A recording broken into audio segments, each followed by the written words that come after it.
تو زیادہ دیر تک سرپرستی کسی کی قائم نہیں رہا کرتی. اور میں جو دیکھ رہا ہوں لوگوں کا موڈ، جو میں نے ملتان میں دیکھا اور جو لاہور میں دیکھ رہا ہوں، میں سمجھتا ہوں کہ 30 دسمبر سے پہلے کچھ نہ کچھ ہو سکتا ہے. 30 اپنے دسمبر سے فیصلوں پہلے کو ریویو کیا جا سکتا ہے. ہاں جی، اب شفقت صاحب آپ بتائیں 30 دسمبر سے پہلے کیا ہو سکتا ہے؟ پہلے تو بات یہ ہے، میں بالکل اس کا جواب دیتا ہوں. پہلی بات یہ ہے 1,67,00,000 ووٹ ہم نے لیے ہیں.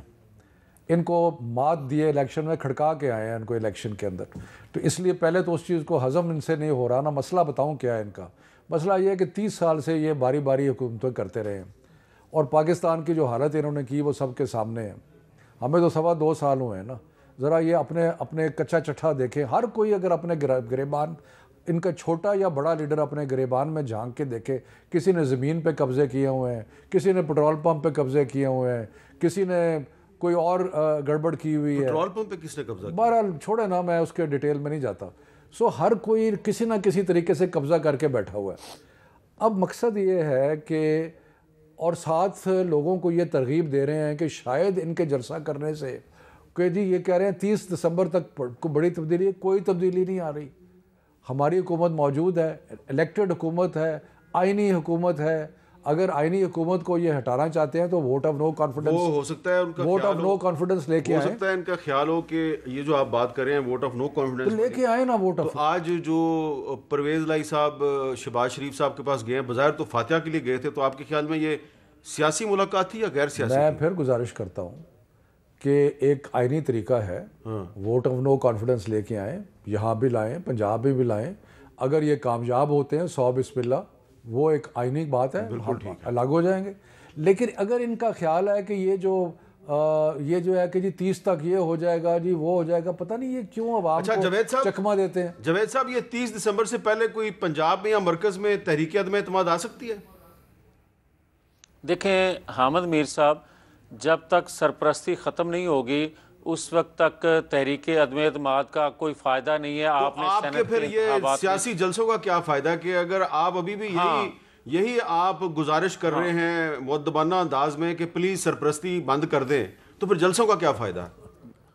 ہاں، ہم ان جلسوں کا مقصد یہ ہے، ان جلسوں کا مقصد ہی یہ ہے کہ جب آپ آئین قانون سے ماورا اقدامات کریں گے، جب آئین قانون سے ہٹ کے آپ کسی کو جھولی میں لے کر 2.5 سال بعد بھی وہ چلنا نہ سیکھے گا، تو اس کے باوجود بھی آپ انگلی پکڑ کے اس کو چلانا سکھاتے رہیں گے، تو قوم کا کیا گناہ ہے بھائی؟ آپ کی تو پسند ہو سکتی ہے مگر قوم کا قصور کیا ہے؟ یہ بتائیں کہ یہ جو آج پرویز لائی صاحب کی شہباز شریف صاحب سے ملاقات ہوئی ہے، یہ صرف تعزیت تھی یا اس کے اندر ہم کوئی سیاسی پہلو بھی تلاش کر سکتے ہیں؟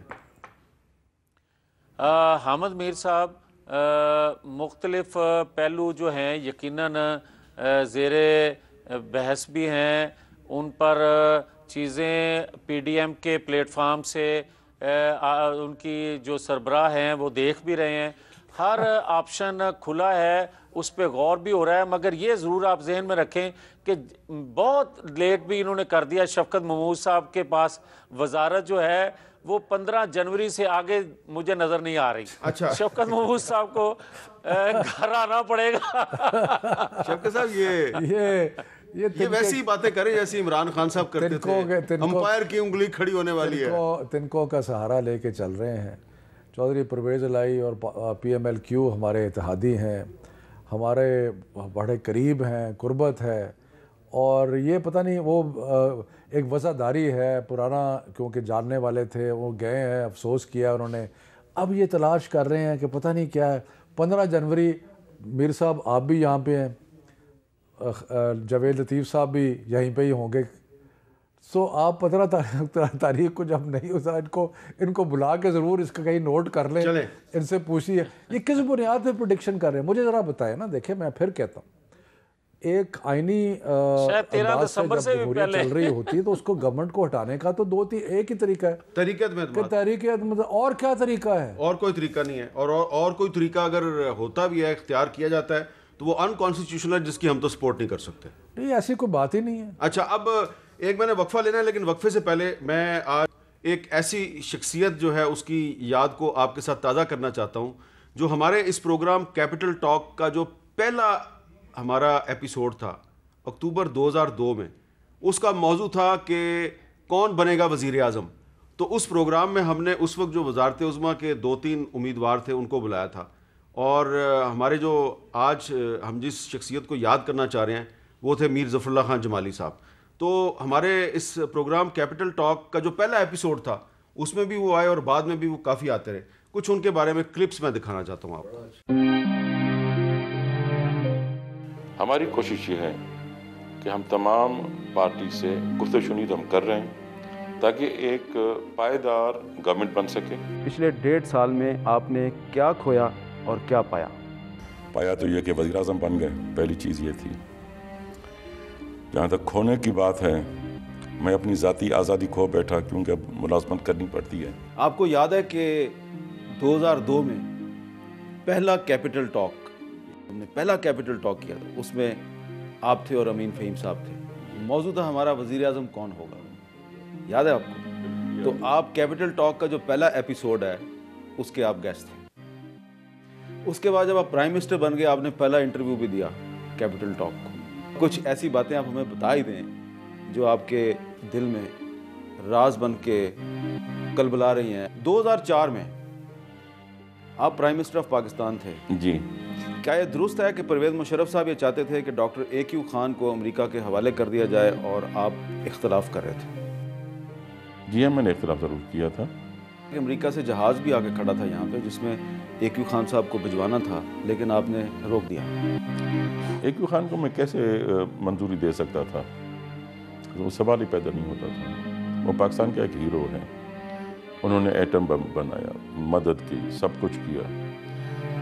اور کوئی بھی شخص جس کو آپ ڈپورٹ کرتے ہیں وہ بغیر chief executive of the country کے دستخط کے بغیر آپ نہیں کر سکتے ڈپورٹ. تو میر ظفر اللہ خان جمالی صاحب جو ہیں 2004 میں وہ وزارت عظمیٰ سے انہوں نے استعفیٰ دے دیا تھا، اور ان سے کہا گیا تھا کہ آپ شوکت عزیز صاحب کا نام نئے وزیر اعظم کے طور پہ خود تجویز کریں، لیکن انہوں نے انکار کرتے ہوئے چودھری شجاعت کا نام تجویز کیا. اور چودھری شجاعت صاحب جو ہیں وہ پھر 2-3 مہینے کے لیے جمالی صاحب کی وجہ سے وہ وزیر اعظم بنے تھے. تو جمالی صاحب جو ہیں ان کے بارے میں ہم بہت سی باتیں کر سکتے ہیں.